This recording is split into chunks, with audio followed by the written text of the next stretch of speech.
Welcome to this episode of the Good Leadership Podcast. I'm your host, Charles Good. Let me start with a hard truth. If your career keeps running on the same habits, the same environment, and the same standards, talent and hard work alone won't get you anywhere near the top 1% of what you do. And that's not a motivation problem. That's a system problem. Today's episode is for the ambitious leader or professional who is tired of being good or very good and wants a research-backed path to become truly exceptional. My guest today is Dr. Kumar Mehta, best-selling author of several books, including The Exceptionals, and is a leading voice at the intersection of performance science, innovation, and data analytics. He has spent more than 3 decades studying what separates world-class performers from everyone else, drawing insights from Olympic champions, elite teams, and top business leaders. He served as CEO of a large data analytics company, spent 14 years at Microsoft, and is currently a senior research fellow at the University of Southern California Center for the Digital Future. In today's episode, we break down why talent is rarely the deciding factor, how small daily improvements compound into elite performance, and how exceptional people design their environments, habits, and support systems to win consistently. So let's get into it.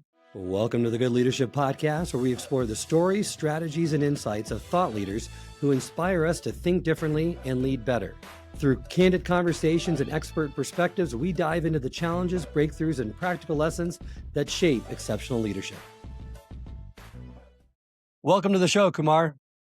Thank you. Thanks for having me, Charles. I always like to start each episode with our listeners learning more about my guest. So if you could, fill us in on your background and really what got you interested on this topic.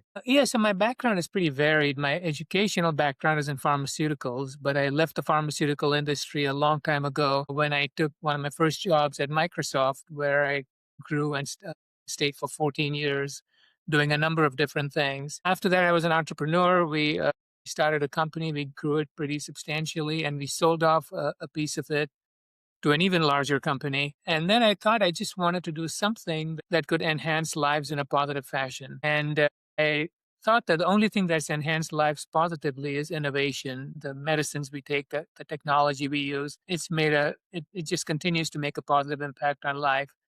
And so I really dug deep and studied about what makes innovation possible.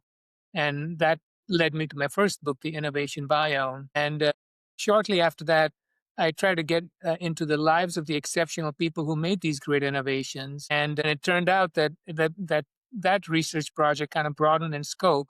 And I started studying people who are exceptional in every single field, whether it's sport or music or people who won Nobel Prizes or people who've been leaders in business or architecture or so many other fields. And that led me to coming out with my next book called The Exceptionals, where I took a very deep look to understand the factors that make people exceptional in whatever field they may be. When you look at all the people you studied for exceptionals, what do you think was the single biggest myth about talent and success that you wish every ambitious professional would let go of now? So I think it's not the biggest myth is that people think that they can do something to become exceptional, and it's not one thing. There was a long time where people thought I could spend 10,000 hours at something and become great at it. And that was not the case. That is necessary. 10,000 hours is a metaphor for deliberate practice and hard work. That's absolutely necessary. You can't become exceptional without it, but that's not sufficient. You need to do more. And the same thing with this. There's been a lot of stuff written about grit or growth mindset or all these phenomenal concepts that are all necessary, but it's not one thing that makes you exceptional. It's a combination of multiple factors.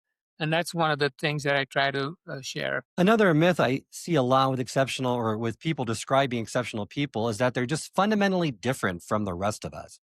There are these mythical unicorns with something that the rest of us just don't have. And what your research shows is, yes, there's part of that that's innate of what you have to begin with. But there's also certain factors that everyone has that can be developed and used to better position themselves for exceptional work that they do. Correct.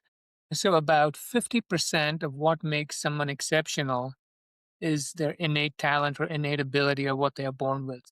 Now, if you're an athlete, there are things like power and speed that make you successful, depending on the sport you play. Now, these things, for example, you're either born with or you're not. You can refine them, and make them better, but you can't create something out of nothing. And the same thing is true for intelligence and many other attributes. So you start with your innate talents, and that's 50%, but the remaining 50% is stuff that you do. And of that, half of that, so 25% of the total, comes from your hard work, intense effort, deliberate practice, all those things that we just talked about. And the remaining 25% comes from a combination of factors that I've listed, that include the environment you're in, your commitment to your discipline, your attention to detail, your belief in yourself, and how much you can learn. So it's a combination of all of these factors. And I interviewed several Nobel laureates and Olympic athletes and professional athletes and musicians and people from all walks of life, and all of them shared these common characteristics. And that's what kind of the book is about, and that's what I try to share as kind of tips if somebody wants to become exceptional in their field. And you state, which I think is illuminating, you will not become exceptional in a field where you only have limited innate talent. Natural talent serves only, however, to separate the top 10% from everyone else. It's the other two that you just mentioned, those distinguishing yourself within that top 10% is really tough. And that comes down to how hard you're willing to work, the amount of effort you have, and those enabling factors, which we're going to get into later in the conversation. Correct. If you had to tell a room of mid career professionals one sentence about what truly separates the top 1% from merely the very good, what would you say and why? I think the very good start in their area of strength, start where they have innate abilities. They believe they can do it. They're absolutely committed to it. Uh, and they don't see any other option. They just say, "Hey, this is what I'm going to do," and they go after it. I see that a lot with those exceptionals that they don't have a plan B and they're very intentional about playing in a domain in which they have a genuine natural edge and they're very focused. A lot of leaders I have seen that don't make that kind of impact, their focus is too dispersed. They want to do too many things and they're not focusing on the essential few that's going to move them forward and make them exceptional in some way. So, in your work, you argue that exceptional performance follows a pattern rather than being random. So, for a working professional listening today, what is the single biggest misconception about talent that you would like them to correct first? I think talent can be nurtured. Talent can be developed. Talent is something you come with, but it's something you can build. And there are many ways to build it. You can learn more about your field. You can gain knowledge and insights from other fields and bring them into yours, which is again something else that I learned with just about every exceptional. Was an enormously huge consumer of knowledge from wherever it's at, and they were able to take information and bring it to their field and make it applicable. And you also say that data tells a different story, right? That talent does matter, but mainly it matters as the starting advantage. It might get you to the top 10%, but what separates the top 10% from the top 1% is how deliberately they build on that talent through effort and enablers. Those that practice diligently and show it through hard work can make up for a lack of talent by their effort. You're absolutely right. You need these three buckets: the talent, the effort, and these enabling factors. But everyone does not need them in the same proportions. So you could have a little less talent and make it up with a little more hard work or a little more of some of the other attributes. You could have more talent that may get you by, but you need a combination of these three attributes. And the more you have as the sum total of these three attributes, the more exceptional you're going to be. You cannot get there to the top of your field if any one of these is missing. And you recommend the first step is really to identify where your interests lie, where your talent is, so you can start going into a field in which you have that natural advantage versus just maybe doing something that you might be interested in or following the dreams of others that really don't pique your curiosity or don't align with what you're naturally good at. Yeah, and that's a misconception that a lot of people have. And so for example, if somebody put a basketball in my lap when I was 6 months old, and I practiced like crazy for 10, 20, 30,000 hours or whatever it may be, I'm still not becoming Michael Jordan. I don't have those gifts to begin with. I could run and I'm not becoming Usain Bolt. But we're all born with different kinds of intelligences. Physical is one kind of intelligence that you're born with. There's logical, mathematical intelligence. There is spatial intelligence that architects or other people may absolutely require. There's interpersonal and intrapersonal intelligence. There's the logical and there's musical intelligence. Everyone is gifted in one of these eight domains. And if you figure out where your gift is and you build upon that, that's when you can become exceptional. So you have to know where your gifts lie. And it's not too hard to find out. It's probably when you were a kid, it's the area you gravitated to. It's not what your parents tell you that, okay, I want you to be a baseball player. It's not what someone else tells you. It's not a career you take. It's just something where you just know, hey, I have an advantage at this. I'm good at this. I'm naturally skilled at this. And if you build upon that, you get disproportionately higher returns building upon existing skills than learning new skills. So the first step is brutally honest self inventory. In one domain that matters to you, what are you already above average at without trying very hard? That's where you get hints about your innate advantage. And then you ask, what would it look like to double the quality and volume of that effort in one area over the next 12 months? And then finally, we'll get into this later. You list the enablers you're missing. Maybe it's better feedback, different peers, more access to information. The formula becomes real when you stop asking, how do I get more motivated? And start asking, is this the one lane I need to pursue? How do I raise my talent, effort, and enablers one notch in this lane every week? Yeah, it's just whatever they were good at from the start, whatever they were naturally gifted at. And there's sometimes people who didn't even know. There was a this story I mentioned about a world class mathematician who actually didn't know he was good at math until he won a ninth grade math contest. And he was surprised. And not only was he surprised, his teacher was surprised. In fact, so surprised that he made him take the test again. Hey, is there a mistake here? And he realized, well, hey, I'm good at this. And he went on and pursued that as a career. What your strengths are reveal themselves to you. It's just kind of where you gravitate to naturally. You mentioned early specialization and intensive training is key because the exceptionals, even though they have more talent, they outwork their competition. If there's one phrase that you mentioned, they all kind of coalesce around or agree with is that no one's going to outwork me. Yeah, and that's funny because I just heard that phrase from people in completely different walks of life. And it's the same phrase, no one's going to outwork me. And they're absolutely willing to put the effort in. So, yeah, that's absolutely true. Another part of it is as they're going into their chosen field in which they think they're going to pursue for the rest of their life is you need to also have a belief in yourself. So talk to me a little bit more about inner confidence or that self-efficacy and how that's tied to this. Yeah, so this actually, again, was a recurring theme across all the exceptional people I spoke with. And in many cases, I spoke with some Olympians who, and when I heard their story, and even they acknowledged that that races are won or lost before you even step on the field. Do you have that belief you can compete, that you can rise on the biggest stage?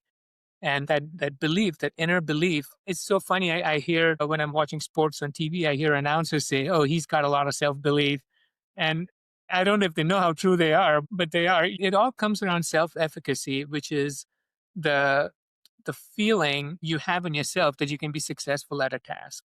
It's not being brash or bold or overconfident or cocky. It is just this quiet inner feeling. I spent some time with a very successful Major League Baseball player, and he told me, when he finished out of college and got drafted by one of the MLB teams, he remembered his first meeting in this room with about 30 or 40 other rookies, where this gruff kind of ex pitcher came in and said, only two of you will make the majors. And I remember this guy telling me, he looked around the room and said, I wonder who the other guy is. Again, he wasn't being cocky or brash. He just felt like, yeah, of course, if there's two guys, I'll be one of them. And when you have that inner belief, that inner confidence, you're willing to push yourself to go through all the hurdles and go through whatever it takes to make that belief come true. Belief and skills are linked by what's called reciprocal causation.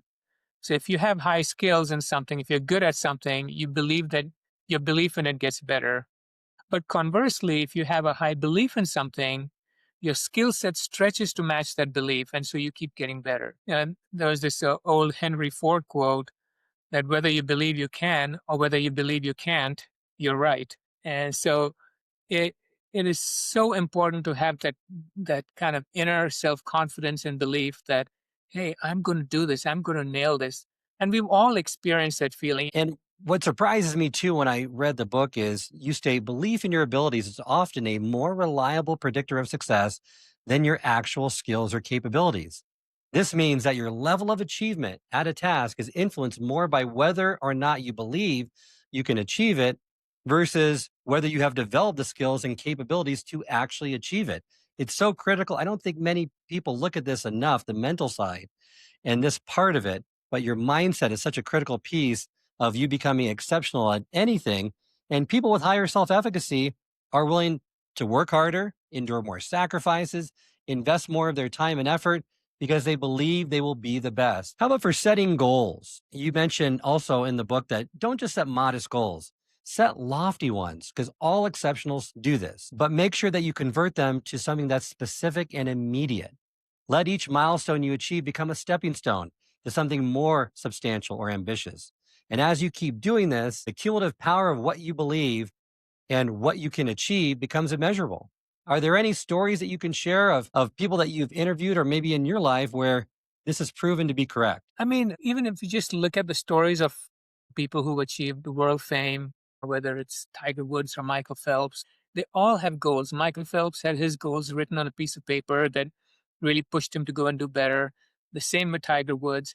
Everyone had these ultra lofty goals. Kobe Bryant had a goal of winning 8 NBA championships. And so everyone had these lofty goals. And the way to make those goals achievable is, let's say you say in 10 years, you're a young golfer and you say in 10 years I want to win a major championship, and you work your way back from those 10 years. In 10 years, if you're going to be a major champion, in 9 years you've got to have won something else, in 8 years you've got to have done something to make that 10-year dream come true.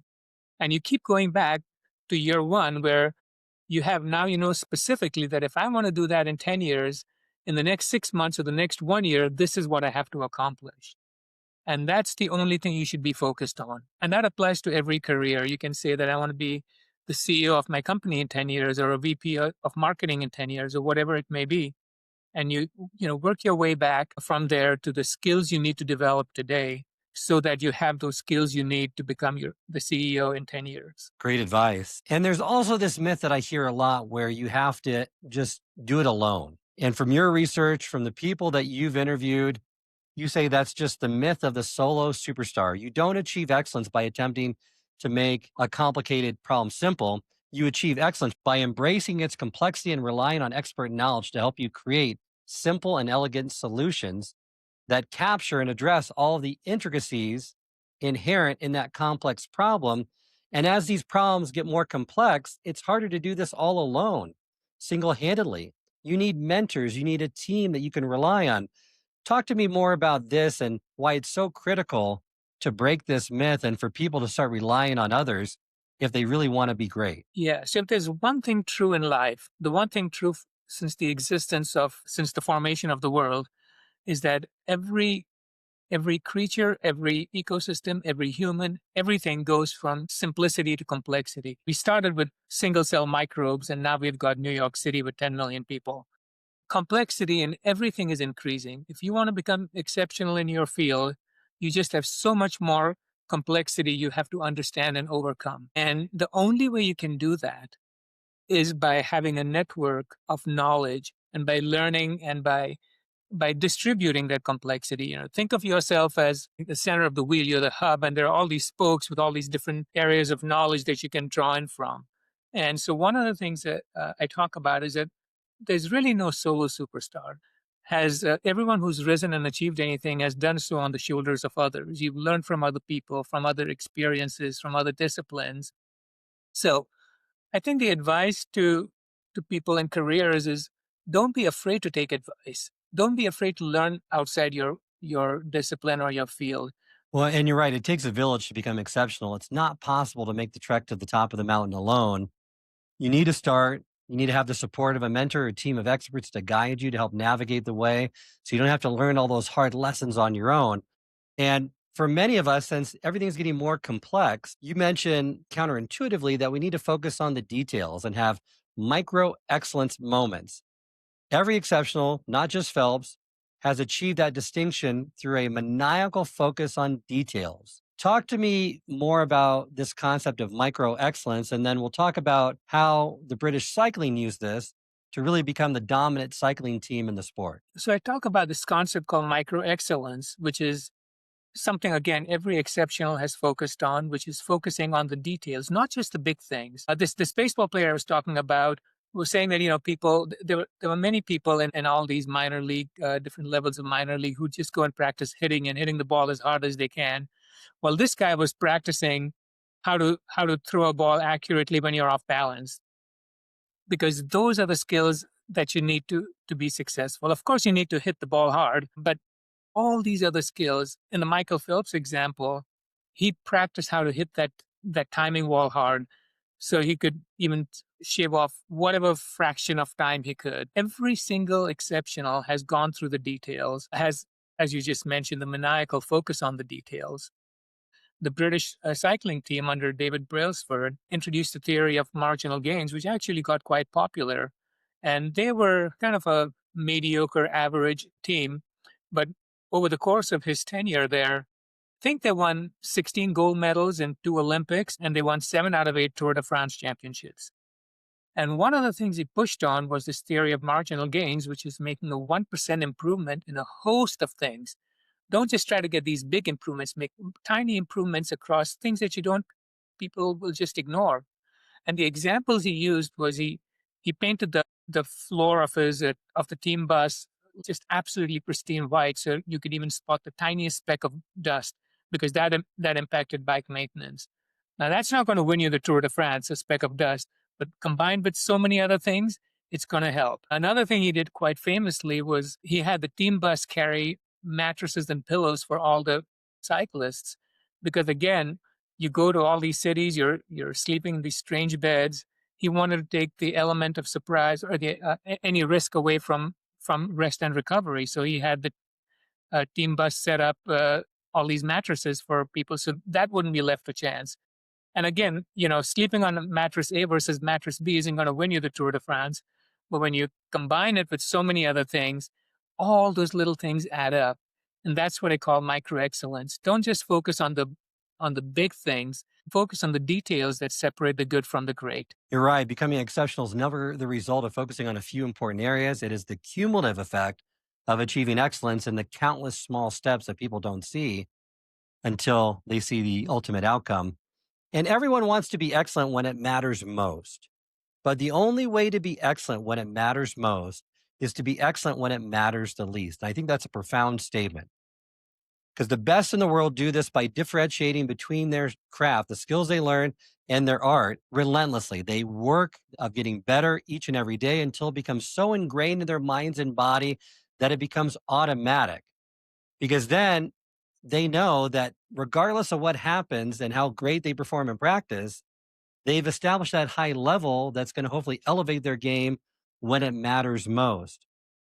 Talk to me more about that. Yeah. And if you're in a business setting, you may have a customer meeting and you need to be at the top of your game. If you're an athlete or a musician, you know that, okay, on December 15th, I'm performing, and you've got time to set up and practice and lead up to that. But if you're a surgeon, you don't have that luxury. You might have to save a life when you're on your coffee break. Like I just said, the customer may come in when you're least prepared, and you need to be excellent, because that's a big deal for the profession you're in. So the only way to get to that peak performance when you need it and have it happen right when you want it is if you practiced it enough, and when no one is looking, when it matters least, you know how to do it and you have it nailed, because peak performance is actually a multiplier of your base level of performance.